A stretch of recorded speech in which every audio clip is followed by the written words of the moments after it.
Hello and welcome to Sport This Morning. I'm Cecilia Amogwe. It's great to have you join us again. I'm Tayo Salam. Let's start where the action is, talking about the Channel's International Kids Cup. More games today, and of course, a lot of action went down on day one. So all the kids, some of them who lost their opening game yesterday have a chance, to see if they can overturn that and get out from the group stage. Absolutely. It's all about bouncing back for those that lost the games yesterday. While for those that won, it's all about consolidating and getting another win in their group matches. Also on the show this time, let's go to Europe, England to be precise. And that man on your screen appears to be the next Gunners boss. Barring any last-minute dramatic twist of events, Unai Emery will be the new Arsenal manager. And as soon as that's complete and confirmed, we'll take out the question mark behind that particular phrase. Obviously, yeah. It's going to be the next one. We'll wait and see. But West Ham already got one. Manu Pellegrini. But they're still on the program. Well, the Cavs, this is what we've been talking about. The best of 7 series. Okay, the you Cavs can crack a smile. 2-all. And LeBron James was on fire, adding more records to his already over-blooming records. Yeah, 44 points on the night. A great one. And, of course, the Cavs had to take this 2-2, the series. And the scoreline, it's something you will marvel when we talk about that later. Yeah, when we talk about it later, Cecilia, you're very, very happy last this morning because the Cavs have tied the series. And I'm not surprised at all it's come to this. Yeah. The Cavs, they had no choice but to, tie the series, especially when they're playing in front of their home fans. They've done what they're supposed to do, but it gets tougher from here on because they go back to Boston on Wednesday night. And it's going to be tough as well for them. Boston are bad travelers, but then when they get back home, home comfort will be there. Maybe 3-2. Game 7 is just right there.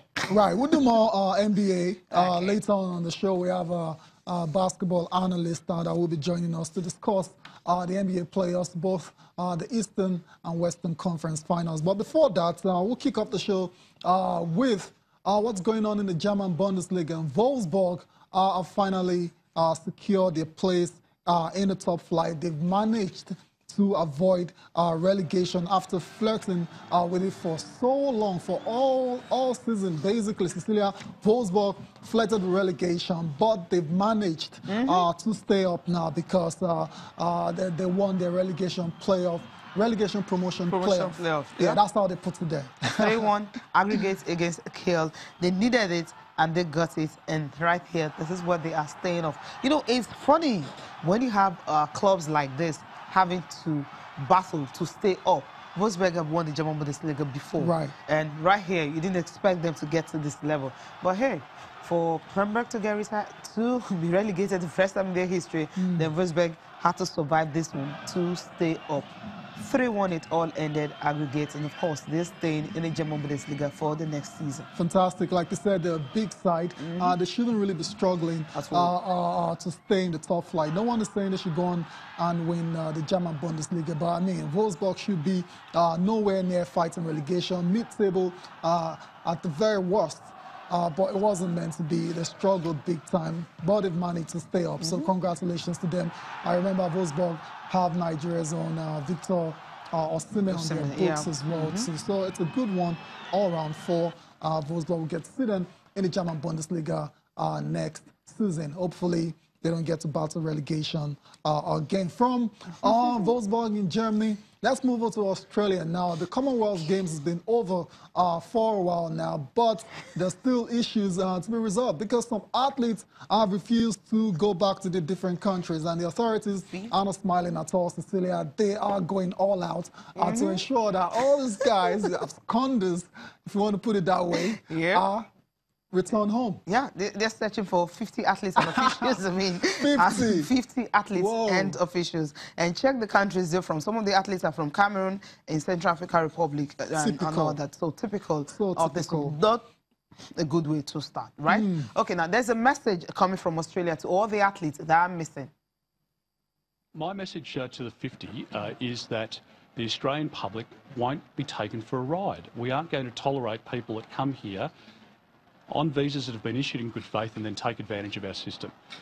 We want to see those 50 people present themselves to the Australian Border Force, because if they don't, Border Force will find out where they are, they will be taken into immigration detention, and they will be deported. And there will be many of the 190 that have applied for protection visas who are just trying it on.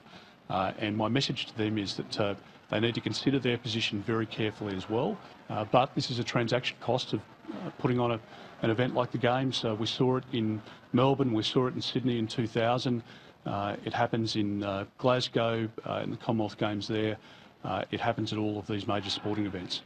We need to work with the countries, with the Commonwealth Games Commission and with the state agencies to quickly work out the status of these individuals, and if they're found not to be owed protection, then they'll be deported at the first available opportunity. So they intend to work with the authorities from the countries that some of them are from. They really can't list how many of them, and they just said Cameroon in Central Africa. That's one of the countries they've listed that some of these athletes are from. Others are from the other African countries and some others. But the thing is, it's really not cool, you know, 50 athletes and officials. That's huge. About 6,000 athletes, you know, and officials competed. Where are the Commonwealth Games held in Australia in Gold Coast, and right now you have 50. Nigeria was there as well. Team Nigeria represented really well. Did really well. And no one is recorded to have absconded. We all came back home because this is a very good country. Are you sure about that? Distant Nigerians. You sure about that? There, right? I just told you, I'm working with facts. Yeah, well, this is. I'm working with facts. They haven't listed that we have here, because they don't really know all the athletes right now. So they're trying to work with the countries, all the countries that participated, and say, okay, check the athletes. Nationalities for now. Okay, we know Nigerians are not there.